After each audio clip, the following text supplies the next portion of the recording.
Good morning student. समय 10 से 12 वाला हर घर बने पाठशाला +2 इकोनॉमिक्स में आपका हार्दिक स्वागत है, हार्दिक अभिनंदन है। प्यारे बच्चों, आज हम पढ़ने वाले हैं factor affecting the price elasticity of demand, मांग की कीमत लोच को प्रभावित करने वाले तत्व।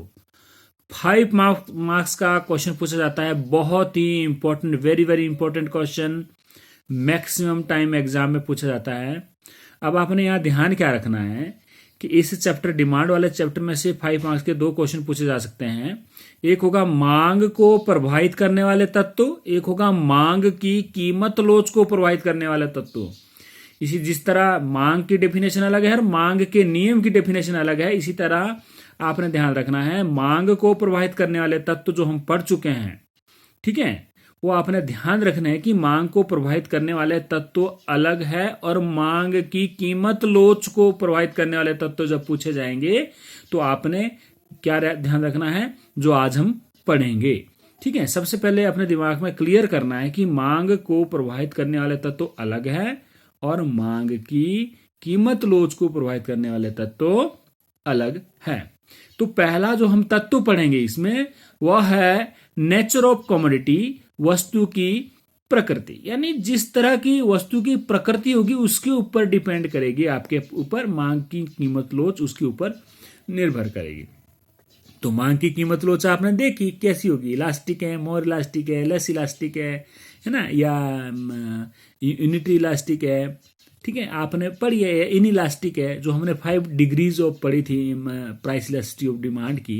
तो उस तरह से उसमें से कैसी होगी, तो नेचर ऑफ कमोडिटी, ठीक है, जो वस्तु की प्रकृति है उस पर डिपेंड करती है। जो नेसेसरी गुड्स होगी, अनिवार्य वस्तुएं, ठीक है, तो नेसेसरी जो गुड्स होगी, अनिवार्य वस्तुओं की जो मांग है, अनिवार्य वस्तु जो हम नेसेसरी गुड्स जो हम प्रयोग करते हैं, नमक है, मिट्टी का तेल या माचिस, पाठ्य पुस्तकें हैं, मौसमी सब्जियां, इनकी मांग कम लोचदार होगी, इस पर ज्यादा फर्क नहीं पड़ता है। ठीक है, लग्जरी गुड्स होगी तो लग्जरी गुड्स की मांग क्या होगी, अधिक लोचदार होगी। एयर कंडीशनर, कीमती फर्नीचर है, अधिक लोचदार का मतलब क्या है, प्राइस एकदम अगर कम हो जाता है तो इस पे ज्यादा फर्क पड़ेगा।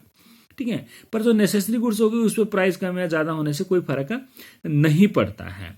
ठीक है, आरामदायक जो वस्तु है, कंफर्टेबल जो गुड्स होगी, आरामदायक वस्तु होगी, उसकी मांग भी औसत दर्जे की क्या होगी, इसमें ज्यादा फर्क नहीं पड़ेगा। ठीक है, तो इसी तरह संयुक्त मांग वाली जो वस्तुएं होती है वो भी क्या होती है आपके पास, बेलोचदार होगी, उसमें ज्यादा फर्क नहीं पड़ेगा। संयुक्त मांग वाली वस्तुएं जैसे कार है, पेट्रोल है या पेन है, स्याही है, ठीक है, इस पे भी ज्यादा फर्क नहीं पड़ता है कि इन इलास्टिक होगी, क्योंकि जिसके पास कार है उस कीमत बढ़े चाहे घटे, उस पर ज्यादा फर्क नहीं पड़ना, आपने तेल डलवाना ही डलवाना है। ठीक है, तो ये क्या होगा, नेचर ऑफ कमोडिटी जो आपके पास है, वस्तु की प्रकृति, पहला तत्व है। दूसरा आपके पास का तत्व आपके पास है स्थानापन्न वस्तुओं की उपलब्धि, अवेलेबिलिटी ऑफ सब्स्टिट्यूट्स, राइट, स्थानापन्न वस्तुओं की उपलब्धि। अब ये डिपेंड करता है कि जिन वस्तुओं का स्थानापन्न है, जैसे चाय की स्थानापन्न कॉफी है, संतरे का रस का स्थानापन्न मौसमी रस है, सूती कमीज का स्थानापन्न टेरिकॉन की कमीज है, अगर उचित कीमत उपलब्ध है तो इनकी मांग कैसी होगी, अधिक लोचदार होगी। ठीक है, यानी जो स्थानापन्न वस्तुओं की अगर हमारे पास अवेलेबल है तो उनकी मांग अधिक लोचदार होगी। इसका कारण क्या होता है कि अगर कीमत, एक वस्तु की कीमत उसके स्थानापन्न की तुलना में अगर कम हो जाए तो लोग उसको अधिक मात्रा में खरीदेंगे, और जिन वस्तुओं का स्थानापन्न नहीं होता है उनकी मांग कैसी होगी, इनइलास्टिक होगी, कैसी होगी, बेलोचदार होगी।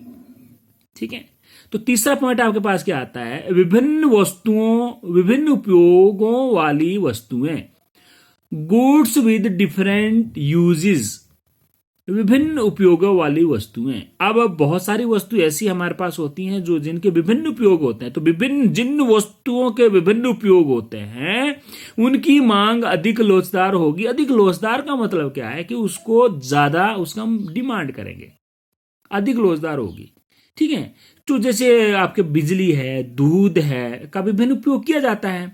ठीक है, तो बिजली का प्रयोग हम बल्ब जलाने के लिए करते हैं, हीटर के लिए कर सकते हैं, प्रेस के लिए कर सकते हैं, पंखे चलाने के लिए कर सकते हैं।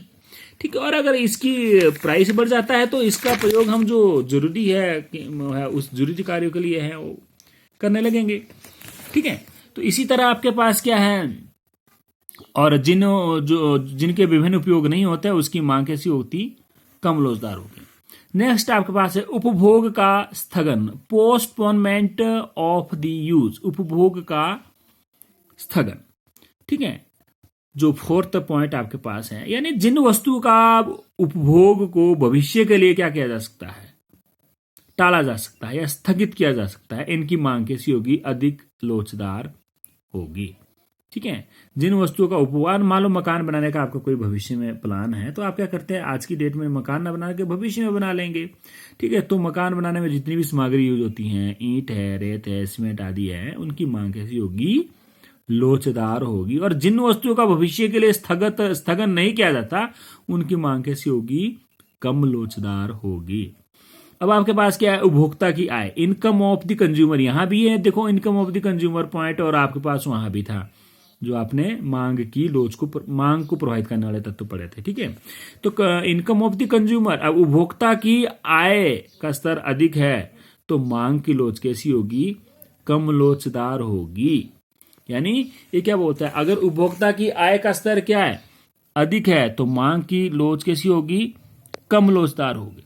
इसका क्या मतलब हुआ, इसका मतलब हुआ कि अगर आपकी पहले ही ऑलरेडी इनकम अधिक है तो कीमत चाहे कम हो चाहे ज्यादा हो, उसमें इतना ज्यादा फर्क नहीं पड़ेगा।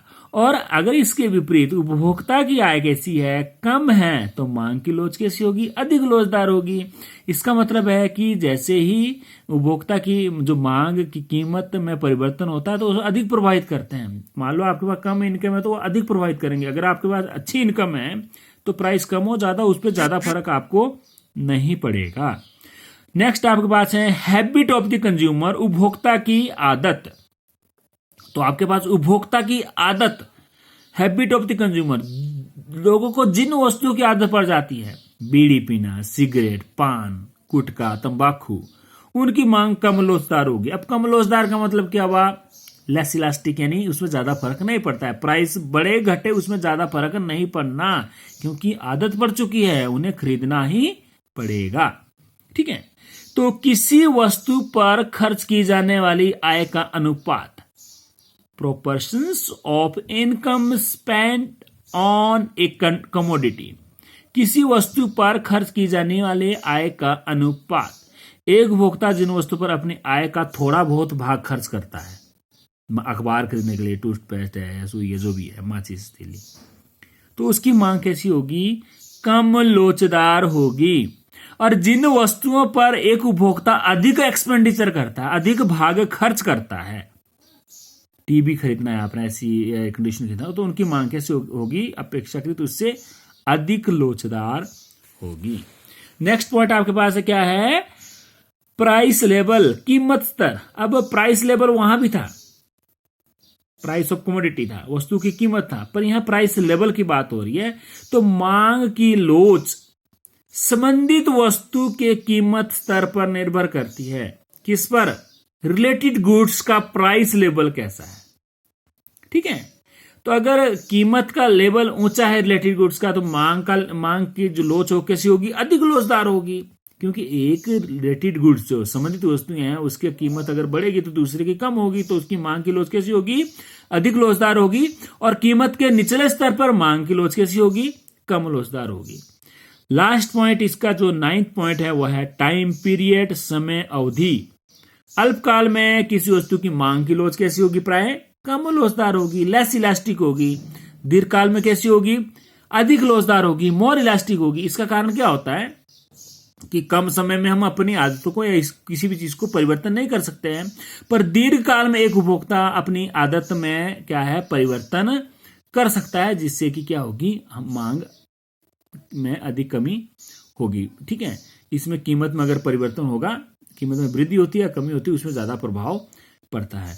तो आपके पास प्यारे बच्चों बहुत ही इंपॉर्टेंट इसके जो पॉइंट्स हैं, हमने पढ़ा नेचर ऑफ कमोडिटी, स्थानापन्न वस्तुओं की उपलब्धि, विभिन्न उपयोगों वाली वस्तुएं, और आपके पास उपभोग का स्थगन, उपभोक्ता की आय, उपभोक्ता की आदत, किस वस्तु पर खर्च की जाने वाली आय का अनुपात, कीमत, स्तर और समय अवधि। तो 5 मार्क्स के लिए प्रश्न जो पूछा जाता है, बहुत ही इंपॉर्टेंट प्रश्न आपने याद करना है। मांग की कीमत लोच को प्रभावित करने वाले तत्व। तो आपने ये जो 9 तत्व है 5 मार्क्स के लिए, इसमें से एग्जैक्ट जो आपको याद होना चाहिए वो 6 पॉइंट आपको एग्जैक्ट याद होने चाहिए। तो आज के लिए इतना ही, और आप इसे अच्छे से समझेंगे। कहीं आपको समझ नहीं आता है तो मुझे आप व्हाट्सएप कॉल या कॉल करके पूछ सकते हैं। धन्यवाद।